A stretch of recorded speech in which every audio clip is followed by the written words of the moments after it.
अस्सलाम वालेकुम ये सर। वीडियोस ऑफ रखिएगा जी। जी अस्सलाम वालेकुम जी। वालेकुम अस्सलाम सर, मैं नम्रा बात कर रही हूँ। मुझे अभी इससे आपसे पहले कि आपके मैं क्वेश्चन लूँ, मैंने ये वाला ये पॉइंटर इतना जरूरी है कि why is emotional intelligence a requirement? What is the output of this course? How can we relate to it as regular human beings, Pakistanis, regular earthlings, चाहे जहां पे भी रहते हो? तो जब भी सर दो आपकी इंसान आपस में मीटिंग मिलते हैं। लाइव स्ट्रीम हो रही है. Is it okay? This meeting is being live streamed. It's all right, don't worry. मामूली तौर पे वो फर्स्ट 20 मिनट कट ऑफ होता है, don't worry, it will be cut off in 20 minutes. So you need to understand what is the relatability of emotional intelligence in your personal lives. Now, I can reflect this question and ask you, but before I ask you, I need to prime you into that zone. आपके दिमाग उस zone में होने चाहिए जब आप इस class में होते हैं कि जब भी आप दुनिया के नक्शे निकालते हैं ना, कि दुनिया में इंसानों के आपस में मामलात के अंदर मसाइल क्या हैं, उन मसाइल की नंबर वन कॉज किसी भी इलाके से, किसी भी एथनिसिटी से, किसी भी रिलीजन से, किसी भी पॉलिटिकल जोन से उठाएंगे तो आपको पता चलेगा basically we measure the emotional intelligence of the person when he is interacting with us or she is interacting with us. So as soon as there are two human beings, as long as there are two human beings in the planet, you need emotional intelligence to make that relationship work. Whatever that relationship, it could be business relationship, could be a sibling, could be a husband, wife, could be a father, son, could be a political relationship. Any and everything का असल में absolute measure जो है वो emotional intelligence है. If you're not emotionally intelligent, if you're not emotionally correct, then you are a problem, and you're going to cause, actually you're the mother of all problems, because whatever you're going to do, you're going to cause problems in whatever, जो भी objective achieve करना चाह रहे हैं उसको आप ना सिर्फ डिले करेंगे बल्कि डिस्ट्रैक्ट करेंगे, बल्कि उस आउटपुट को अचीव ना करने की सबसे अच्छी साजिश आप होंगे.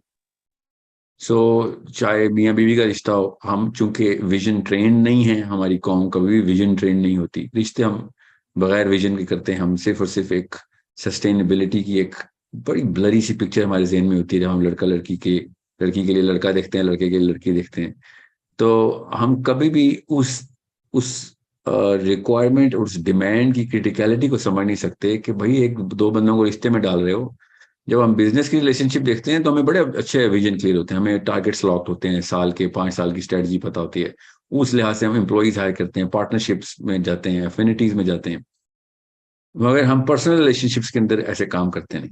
सो I suggest after this, during this program, क्योंकि आपकी अर्ली क्लासेस चल रही हैं, फर्स्ट एंड फॉरमोस्ट आपके पास जब तक एक long term strategy for whatever your kids, your husbands and your wifes, your own self, जब तक आप अगले कुछ सालों के, अगले 50 सालों के ऑब्जेक्टिव्स ग्रे ग्रे लेवल पे ऑब्जेक्टिव्स हों, क्योंकि वो चेंज होते रहते हैं, इंप्रूव होते रहते हैं, जब तक आपको मेजर ऑब्जेक्टिव नहीं पता तब तक आपको इमोशनल इंटेलिजेंस की वैल्यू पता नहीं चलेगी. इवन दो जिनके पास कोई विजन नहीं होता वो भी डिमांड ही कर रहे होते हैं कि मेरा शोहर या मेरी बीवी या मेरे घर वाले या मेरे अब्बा, मेरी अम्मा, मेरे टीचर्स, मेरे बॉस, मेरे subordinates, they are not behaving the way I want them to behave, they are not reacting the way I want them to react. So reaction हो या एक्शन हो, बेसिकली ये बिहेवियर के अंदर ही आता है. सो बिहेवियर की फाइनेस्ट मोस्ट ऑप्टिमम मैनिफेस्टेशन सिर्फ इमोशनल इंटेलिजेंस के थ्रू ही हो सकती है. वरना आपके खाली चुप रहने से भी मसला हो सकता है लोगों को, आपकी बात करने से भी मसला हो सकता है. आपने कब चुप रहना है, कब बात करनी है तो कैसे बात करनी है, चलना है तो कैसे चलना है, देखना है, लिटरली देखना है किसी की तरफ, तो उसके अंदर क्या मतलब मतलब निकल सकते हैं. लिटरली साइंस को अब पता चल चुका है, वही हम पढ़े हैं कब से. आज हमने ऑक्सीटोसिन ही कवर करना है कि मैं खाली जिस तरीके से देखता हूं उस तरीके से भी जिसको मैं देख रहा हूं, जिससे मैं बात कर रहा हूं, उसकी केमिस्ट्री डायरेक्टली चेंज हो जाती है, उसी वक्त डायरेक्टली इन्फ्लुएंस कर रहा होता हूं. तो अल्फाज की तो इतनी ताकत है कि हम सबको पता है कि हम अल्फाज ही के थ्रू एक दूसरे को मैनेज कर रहे हैं कब से. कोई भी अल्फाज के अलावा मैनेज करने की कोशिश करता है तो हम उसको हरासमेंट कहते हैं, या उसको बुलिंग कहते हैं, या उसको फोर्स कहते हैं कि भाई ये तो you have actually used external force. You could have just used words. Now the problem is words are not enough.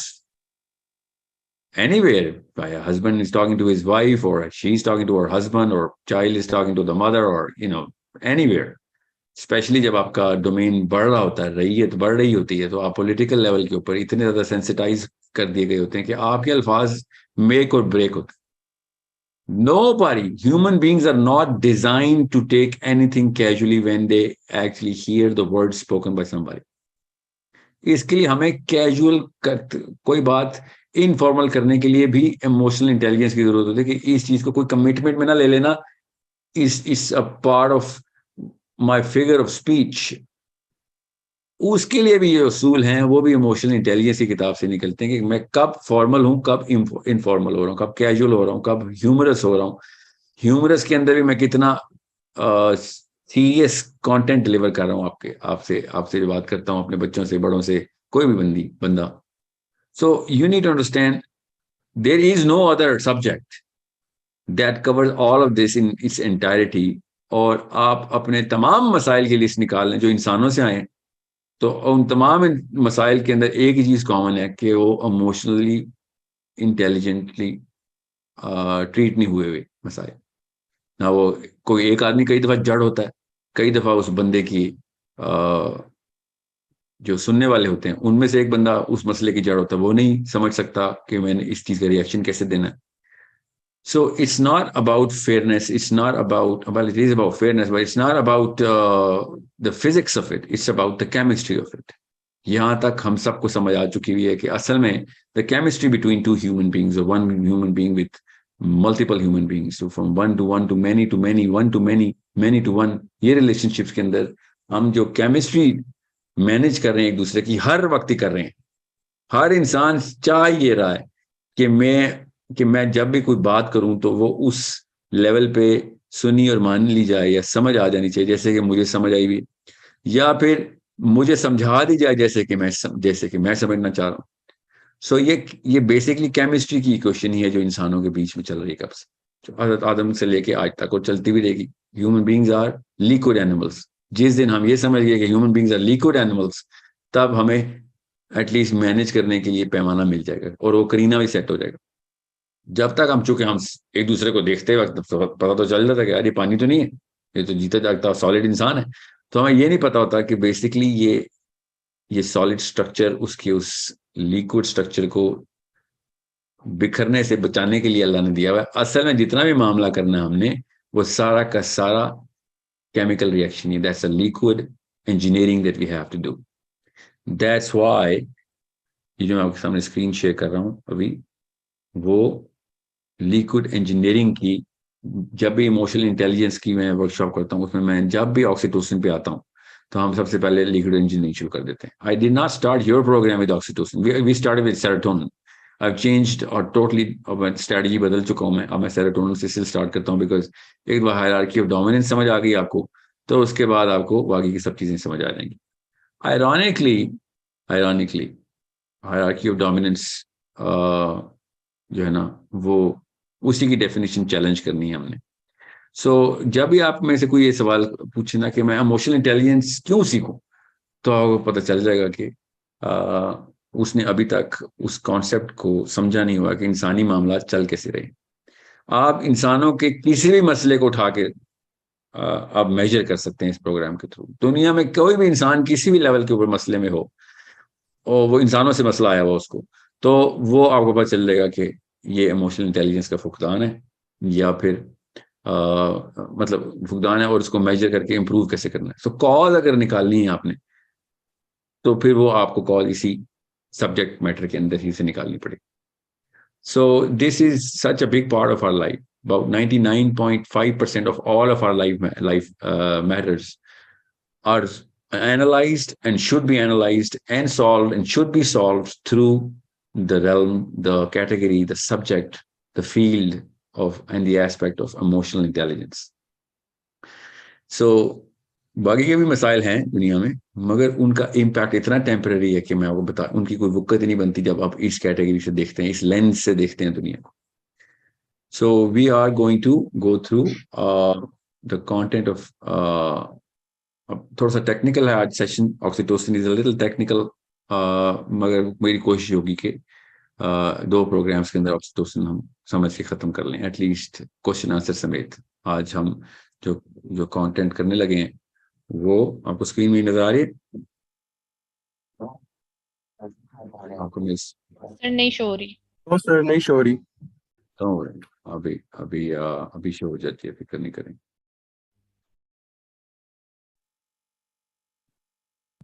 Sir हमने पबजी के नाम पे मतलब उस टॉपिक पे रिलेट करना था, उस पे बात करनी थी। तो जी अब शो हो रही। शेयर हो गया चीज screen। Video game. जी जी सर, आप कह रहे थे कि पबजी पे भी हम बात करेंगे। भैया या उसको मैं डोपामीन में करूंगा कवर। डोपामीन में हम कवर करेंगे उसको तफसील से, फिक्र नहीं करें। हमने अभी चेक करना है ऑक्सीटोसिन को। ऑक्सीटोसिन को पहले मैं आपको सामने बता दूं ऑक्सीटोसिन का मामला क्या है। Let me stop this.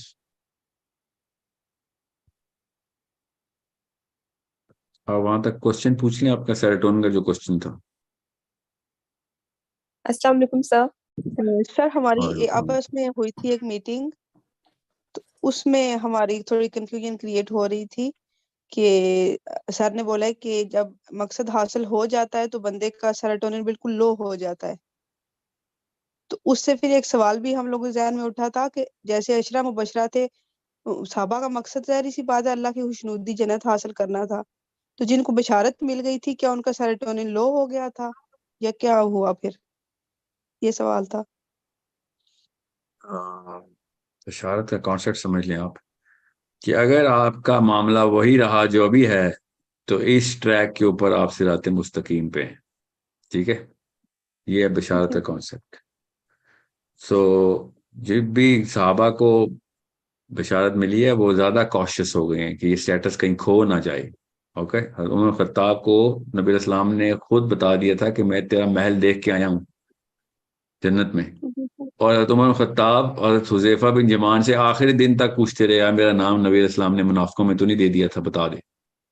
ठीक है, सो सूरह फतह की जो आयत है ना, सूरह फतह की जो आयत है वो गौर से समझें। सूरह फतह खोलें जरा आप। अच्छी बात है, ट्राइफेक्टा पूरा, इसको सीडीपी बोलते हैं, कॉन्सेप्ट डेवलपमेंट प्रोग्राम में हम ये कवर कर रहे हैं। तो इसका कॉन्सेप्ट भी आपको मैं बता दूं, साइंस क्या है और कुरान क्या कहता है। सूरह फतह करें, आपके सामने लैपटॉप है? नहीं सर, मोबाइल है, मैं खोल लेती हूँ इस्लाम वो अभी 360। खोलें पीछे। सर आयत नंबर जी सर। आखिरी आयत सूरह फतह जो कि मुसलमानों को अमूमी तौर पे बताया जाता है ना कि सहाबा इकराम जो हैं वो अल्लाह ताला ने उनको बता दिया है, सर्टिफाई कर दिया है। अल्लाह सर ताला ने खोल क्या ली। सर्टिफाई किया है? ठीक है, जी सर। सर पढ़नी है पूरी? मैं पढ़ लेता हूँ। मैं आपने मतलब बताना है, मैं अरबी पढ़ देता हूँ उसको। वल्लज़ी अरसल रसूलहु बिल हुदा व दीनिल हक़्क़ि लियुज़हिरहु अलद्दीनि कुल्लिहि व कफ़ा बिल्लाहि शहीदा। ठीक है, मुहम्मदुर जी सर। रसूलुल्लाह वल्लज़ीना मअहु अशिद्दाउ अलल कुफ़्फ़ारि व रुहमाउ बैनहुम तराहुम रुकअन सुज्जदन यब्तगून फ़ज़लन मिनल्लाहि व रिदवाना सीमाहुम फ़ी वुजूहिहिम मिन असरिस सुजूद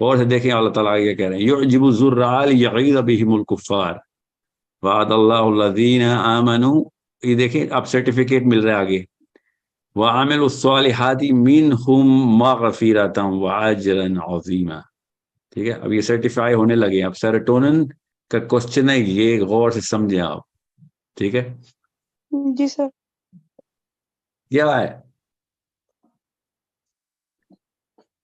आखिरी वाला हिस्सा पढ़े खाली, आखिरी सर लास्ट आखिरी आयत। पोर्शन। अल्लाह ताला क्या कह रहे हैं? ये सर्टिफिकेशन है जो कि मुसलमानों को बताई जा रही है कि अल्लाह ताला ने इनको सर्टिफिकेट दे दिया है।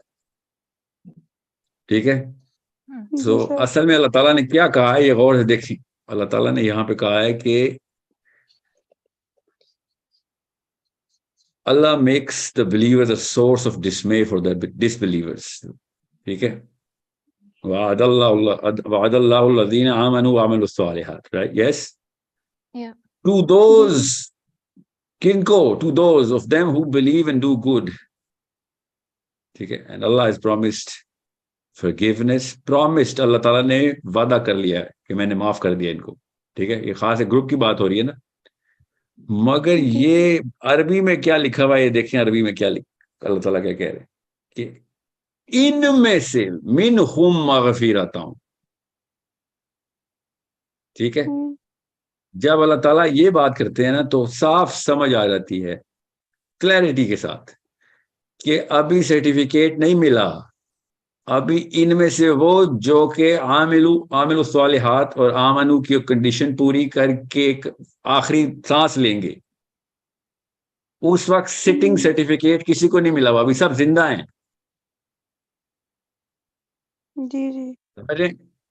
सो अल्लाह ताला ने यहाँ पे बताया कि अगर ये काम जारी रखोगे तब इनमें से इस ग्रुप को मैंने सर्टिफिकेशन दी है, अगर ये वो काम आमनू व अमिलु सालिहात के ऊपर ही रहे तो, वरना यहाँ पे मिनहुम आता ही नहीं। अरबी तो इतनी समझ आ रही है आपको? आप अरबी सीख रहे हैं साथ? जी सर। तो जब अल्लाह ताला ने अशरा मुबशरा कहा है ना, ठीक है, नबी इस्लाम ने जब बिशारत दी है तो वो उस वक्त के स्टेटस पे दी है, और इस वजह से हज़रत उमर खत्ताब उस बशारत को लेके नाउज बिल्ला ये नहीं कहते कि अब तो मुझे सर्टिफिकेट मिल गया, ठीक है।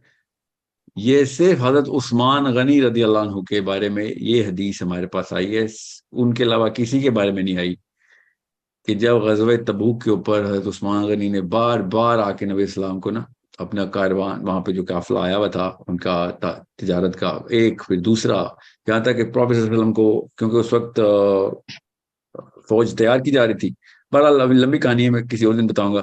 तो नबी इस्लाम ने उस वक्त सिर्फ एक बंदे के बारे में ये बात की है, जो ने उनसे पहले की है ना उनसे बात की है, कि आज के बाद उस्मान जो मर्जी करे, ठीक है।